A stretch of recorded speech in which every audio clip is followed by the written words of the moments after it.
going on, everybody? My name is Daniel Richardson, and I'm the WCPW review guy. And yeah, I'm not gonna lie, I'm trying to think of a New Year's resolution. I'm horrible at this. I bomb it every fucking year. It's horrible. It really is. I even done like joke resolutions, like I can keep that, and then somehow I fuck it up. Like February, I'll make a joke one, like one that you can keep, and I'll be, it's ridiculous. I'll pick one out. I will pick one out by the end of the week. I promise you. We'll have a New Year's resolution. So yeah, this is WCPW's unofficial top 10 of the year, and yeah, this is day 2 of the WCPW end of the year spectacular. That's a lot longer than I intended to be, and it's just like, I had other titles too, so I got like 2 titles going at once. I'm trying to like, which one did I pick again? Spectacular, end of the year spectacular. So yeah, here it is. I've got my top 10 now. Just so you guys know ahead of time, this is how I picked the WCPW unofficial top 10 of the year. I just went through all the old top 10s, all the old rankings. I know I keep saying top 10. I'm encompassing all of them, all the rankings. I went through all of them, all the old ones, and I just took the ones who appeared the most in each of them. Like that to me would signify who's the best, who's been in there the most. So yeah, I went ahead and took them, and that's how I figured this list out. Is this who's on there the most? And of course, if you've been there the most, I put you at the top of the list, and going down. In the case of a tie, then I was like, well, who was voted the most higher? Who made number 1? And if more than 2 people made the number 1. I was like, well, who was number 1 the most? And if that was a tie, then I would have figured something else out, but it didn't come to that, so I didn't have to worry about it. So there you go. That's the reasoning behind this. So let's just jump into it. We're going to go with the top tag teams right now.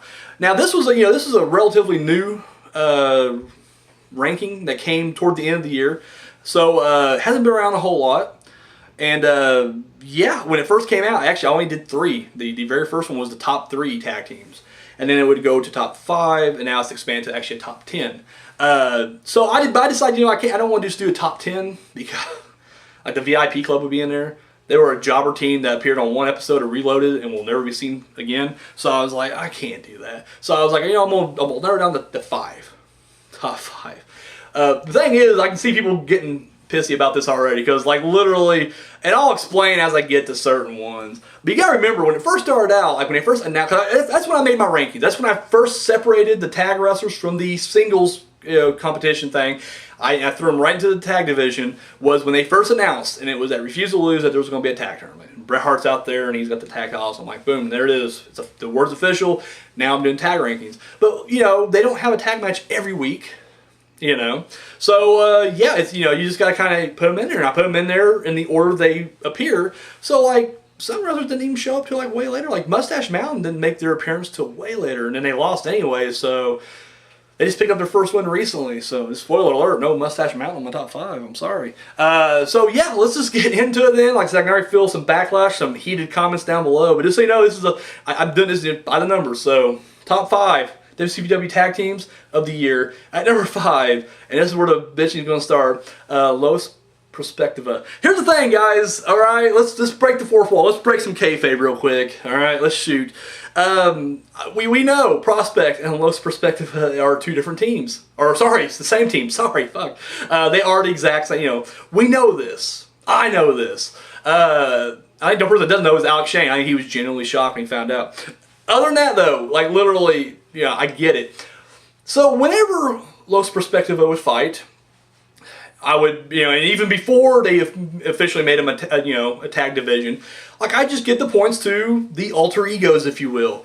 And I did this forever. In fact, this is why, Prospect's really high on the list, because they were getting the Los Perspectiva points. Like I was like, that's their Prospect. Come on, they're, However, the very first match of the AP Triple T, Prospect versus Los Perspectiva. Now, we know, okay? But I'm thinking to myself, like, if this was legit, like, wrestling's real. We're going back to kayfabe now. This is real, and I'm working in the office, and they're keeping the record. They're keeping, the rankings and shit like that. It was Prospect versus Los Perspectiva. 2 tag teams entered there. You can watch the footage. It happened. And from that day forward, I had to keep them separated. Now, we haven't seen Los Perspectiva, at least working as a tag team, since then. And I'm sure once that 9 days comes up, which I'm sure they won't come back because Alex Gracie said he actually murdered one of them backstage, then they'll fall off the list and that'll be the end of it. But guess what? They're there. And the thing is, there wasn't a whole lot of tag action before that. So like literally you had like 2-3 teams and that was it fighting for the longest time. Or just a couple times and then the ranking kept going. So like no one challenged them. So they just stayed high. This is why they're number 5. Lowest Perspectiva, number 5. However, they didn't make number 5 and guess what? They were dominant. They were a dominant tag team. Go back and watch. Until the tournament. The tournament was like their first major loss and they did get their ass handed to them in that one, but guess what? Up until that point, they had a good tag team. At number 4, Strong Style Collective. Take 2, and I don't mean this disrespectfully because I love both guys. I love Pete Dunne. Travis Banks, you're okay. Respect both guys, though. But you take them, I'm sorry, they're very mediocre here in WCPW. Take 2 mediocre guys who have no success hardly as singles wrestlers, throw them together, and guess what? Strong Style Collective. And they actually did do pretty good this year for the short time they were together. Of course, they advanced to the semifinals, the AP Triple T. Then they get knocked out, but then they would win the number 1 contender match. So, I mean, it's a very back and forth with these guys. So I'm hoping 2017 will be their year and they can actually start climbing up. So interesting to see. All right, so guys, we're down to the top 3 of this in the tag division. I'll tell you right now, these 3 were the first 3 on the list. Like since the beginning, when it was a top 3 only. And they have been on the list since then. So they have made it to the top. We're going to start things off with number 3, Amin and Kid. Amin and Kid. And once again, I think this team will be better next year, 2017. Because now they've actually buried that shit. Like they were like bitter enemies. But guess what? They patched it up. They hugged it out. Guess what? Amin and Kid coming at you. So who knows? They go up higher next time. At number 2, this is where I'm going to get some shit. I'm sorry, guys. Slater and Moss. What? The WCPW Tag Champions? And they're number 2? They're number 2 because guess what? The first the first match they had was a triple threat match in the tag. I'm talking about the tag division, not their first match, but the first match since the tag division was created. It was a triple threat tag match with Lowest Perspectiva, Slater and Moss, and Amin and Kid. And guess who won? Lowest Perspectiva. I'm sorry, so that put them up top of the fucking pile. And then guess what? And even then after that. Like a whole month went by with just them like competing in like regular singles action. It wasn't until like the next pay-per-view event that they actually had tag match. But at that point now they win, but they're just they're starting to come up. So yeah, sorry, Slater and Moss number 2. Now and that hurts me even because I'm like they're probably the number 1 team, at least in my mind, of the year. They're the first ever WCPW tag champions. They've been dominant. Before there was a tag division, they came in and just cleaned house, So, and of course, they proved how good they were as a team because when they split up, not so much for Moss, but more for Slater. He just gets his ass handed to him. He's nothing without his partner. So, I mean, it just proves how good these teams are. So, yeah, and then once they got back, once he's 100%, they just mowed through everybody, went through the entire AP Triple T, and defending titles now. Going into the new year with the tag titles. So, there you have it. And number 1, Prospect. Unofficially the number 1 tag team in WCPW. And you know what? I mean, I'll stand by that. They were technically the first WCPW tag team. And they've had a really up and down year. It seems like they go good and then they come down. And right now they're on a bit of a downswing, and I'm blaming James R. Kennedy. Kennedy, if you're listening, I'm sorry, buddy. It's your fault. You see what happens with this team when you're not around. I'm just saying. You see what happens when you're not around. They should have won the tag titles. I'm just saying. Where's you at? Where's you at on that one? But it is what it is, and Prospect, they've been on top of the mountain for a long time in the tag division. So, yeah, unofficially, the number 1 tag team in the tag division of the year, Prospect. All right, so now we're moving to the women's division. Now, this was another one that, it started, earlier than the tag division, but it's been very thin. Like, there hasn't been a whole lot of women action here. And when it first started off, I just did the top woman wrestler, and then it would evolve into a top 3, and then now, currently, it's at top 5. And I decided to go ahead and shoot in the middle again, and we're just going to do top 3 women's wrestlers of the year. At number 3, Alex Windsor. And yeah, after the B. Priestley, Nixon Newell series they had for the titles, she came in and quickly made her intentions clear. She won the shot at the title. And yeah, they actually got a tag victory over Nixon as well, pending Little Miss Roxy. So quickly became a threat, but then once she went after the actual title, she got smacked down by Nixon and was never seen from again. So hopefully she'll come back. I love her to come back. I think she did a really good job. So yeah, but number 3, Alex Windsor. At number 2, Bea Priestley. Bea Priestley, and I'm not gonna lie, probably my favorite in the women's division right now. And she's literally, I mean, every match she's in is great. And truly probably the only person that can actually challenge Nixon. I feel like Nixon's pretty much ran over anybody, but the only one that kind of gives her some trouble is Bea Priestley. So, and of course, currently she is in possession of the women's title. It wasn't official. She just stole it right out, but still yet. I feel like Bea Priestley's going to get the title this year. I feel like it's going to be her year. So, but this year, number 2. And number 1, no surprise, it is Nixon Newell. She was the first ever WCPW Women's Champion. Or the only one so far. She's a pioneer in the women's division here in WCPW. Damn fine athlete, great wrestler. And not only that, but she did what she said she was going to do. She said she defended against all comers. And women from all over have been coming to WCPW to take that title. And she has knocked back every challenger that came her way. So yeah, congratulations, Nixon. You are unofficially and officially the number 1 woman in WCPW. So let's move on to the singles. Now this is where I'm going to get some more heat, and I'll go ahead and just get that out of the way right now. I've said it numerous times, and believe me, a lot of these guys, their 90 days are coming up. They haven't wrestled in singles competition in 80-something days right now. By January sometime, it's going to be, they're taking off. However, this year they's on there and they've been mainstays. Now I will stand by these guys being in the top 10 because they come out week after week and they do their job. They're great wrestlers and they do it for us. So you know what? I'll stand by any of these guys when you guys are like, they shouldn't be that high on the list because fuck you, they should, and they are. So, but we do got 3 tag team wrestlers on the top 10. And this once again because they went for so long without a tag division that I was putting them in the singles. And of course they were good and they were working their way up. So yeah, that's where they were. And they just had to stay there for so long because it seemed like that middle of the list kept getting kind of knocked out. And then everybody would come in new, would have to climb up. And by the time they get up there, they'd already have like a shaky win-loss thing. So I mean, yeah, these guys just have to be at the right place at the right time. So we're going to kick things off at number 10, Big Damo. No longer with the company right now, but while he was in WCPW, he was a threat to be reckoned with. Becoming the first WCPW champion, and then went on a reign of terror there for about a month. Of course, he had Blampier kind of helping him out, but still yet. And then, but once he lost that title, which he was never pinned for, by the way, let's just remember that he never was pinned or submitted to lose the title. It was a fatal 4-way, but still yet, once he lost the title, it seemed to go downhill from there. It seemed like the losses were kind of picking up to the point where he actually lost a match against Alberto El Patron and was fired. He was brought back shortly as Pachiti's henchman, but then after he failed to defeat Martin Kirby, Damo was then... Actually, he was about to be fired. He quit before he got fired. He fell back. He's in NXT now, so it's all right. He's not hurting. So, number 9, Martin Kirby. Now, I'll be honest with you, I'm shocked he's on this list. And remember, this ain't a popularity list. This is a by the numbers, list. Kirby didn't have a win for like 2-3 months straight. Like seriously, he was struggling to pick up. And maybe I'm over exaggerating, maybe at least 2 months. Like it took him a while to get that first win, month and a half. But still, yeah, it took him a while to get that first win. And then even then, they weren't coming fast for him. So he was still kind of buried underneath there for a while.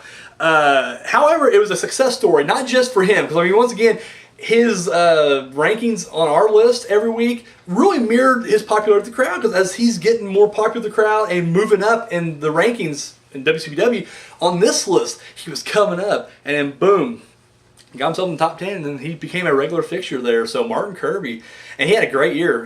Once again, picking up wins, getting himself title shots, and then of course now he's general manager, and he's really doing a good job. I'm loving what I'm seeing so far. So I can't wait for Kirby Mania. All right, number 8, Rampage. Another one who's there from the beginning, and of course got himself in a feud for the title. However, was injured in that pursuit for that title. Damo put him out of action, and then of course when he came back, he's actually hasn't even won the title once. It's almost like the title's an afterthought. He came back for revenge, and he would get that revenge against Big Damo, and then of course he'd go after Adam Blampier.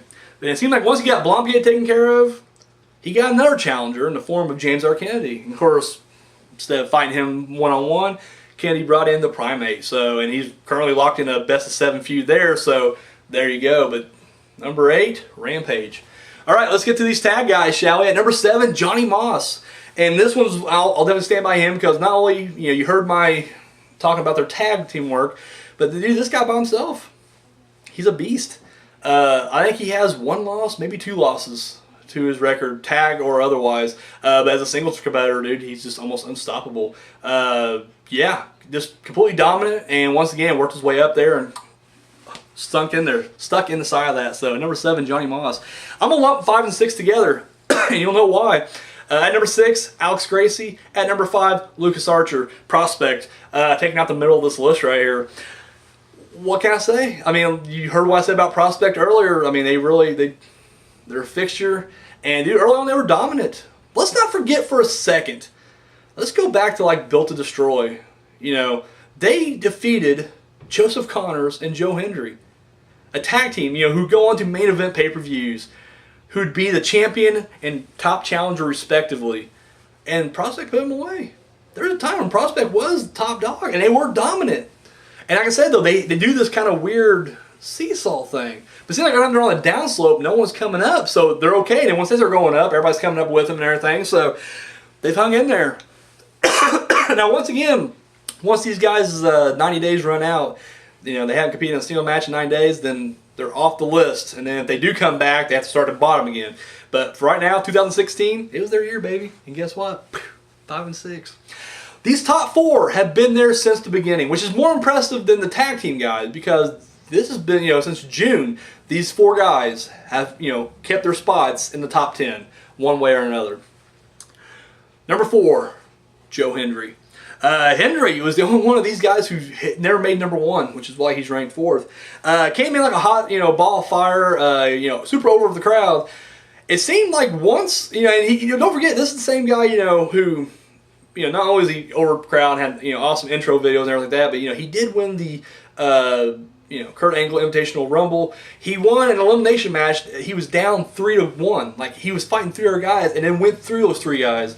I mean, I won't take away, this dude's ability and skills, but it seemed like after he lost to Kurt Angle, it has been downhill since.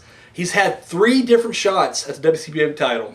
He had a shot against Joseph Connors, 1-on-1, lost. He had 2 different triple threat matches, one in the cage and then one rematch next night. Lost both. Lost both of them. He's had a rough 2016 right now, and I have no doubt he'll turn it around and he'll eventually climb back up the mountain. But guess what? He's not doing super bad, because guess what? He's number 4 of the year. So number 3, Joe Coffey, the Iron Man Joe Coffey, kind of a lot like Joe Hendry in a sense, like early on in the year, dominant. In fact, it was funny because he actually climbed up to number 1 on our list.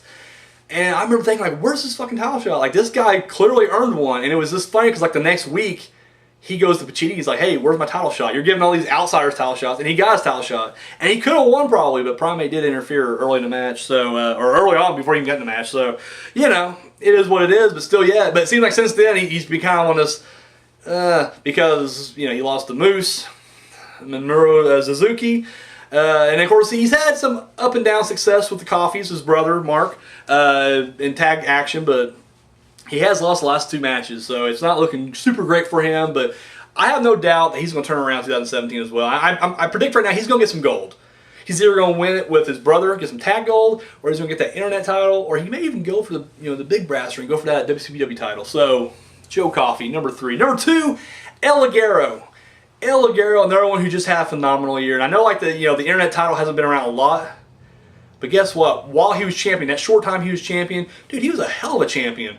Say what you want, but guess what? He defended against everybody. Anybody came after him, he defended it. And did great until he met Cody Rhodes, but still a hell of a run there.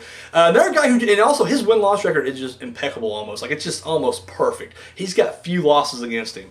And that's why he's literally climbed 2. Not just on this list, I'm talking about just weekly. He's number 2, and I don't see him getting knocked off that for a while. For a long while. So yeah, El Ligero, and he's another one that if he goes back to the internet champion, cool. But I want to see him become a serious contender for the WCPW title. I truly think he can do it. So, number 1, Joseph Connors. I blow this guy every week, anyways, but I'll go ahead and do some more. I know once again, same thing I said with Ligero. I know the WCPW title history lineage isn't that great yet. I mean, it's only, been a few months. But within that, of the 3 champions we've had so far, he had the best run. You can't deny that. He's got, he beat Drew Galloway cleanly. It wasn't a screw job finish. I mean, he dropped his ass on the fucking floor first and then gave him, the old righteous kill inside the ring. But guess what? Clean pin right there. He's got wins over Martin Kirby, Joe Hendry, Cody Rhodes. Non-title win against Gabriel Kidd. I mean, the guy puts on great matches. Everything's out there. I love the dude when he was a good guy in the beginning of the year, or beginning of the run. And then, of course, when he turned heel, which I thought was completely justified, you became a bigger fan of the guy. He's the best guy on the mic. Seriously. Like, if anybody, you rank them all, he's number 1 on the mic, flat out. Had a hell of a year. And once again, it took 2 guys. Took a triple threat to take the title away from him. I'm just saying. Dude had a hell of a year, and yeah, number 1, and I can totally see that. So there you have it. They're number 1, unofficially number 1 wrestler of the year, Joseph Connor. So I want to congratulate Prospect, Nixon Newell, and Joseph Connor. You guys are unofficially the number 1 wrestlers in your individual divisions. So congratulations on that. Guys, tune in tomorrow. This list, don't get me wrong, I stand by this list. But this was a by-the-numbers list. This was points and, win-losses and stuff added together. So while I stand by it, it is by the numbers. There's no passion to it. Tune in tomorrow for my top 10 favorites from WCPW. Oh yeah, there it is. All right, guys, that's all I got. Thank you so much for watching. Share, subscribe if you haven't already. Show this video that thumb and love. Follow me on Facebook and Twitter. And yeah, that's all I got, guys. Once again, thank you so much for watching, and until next time.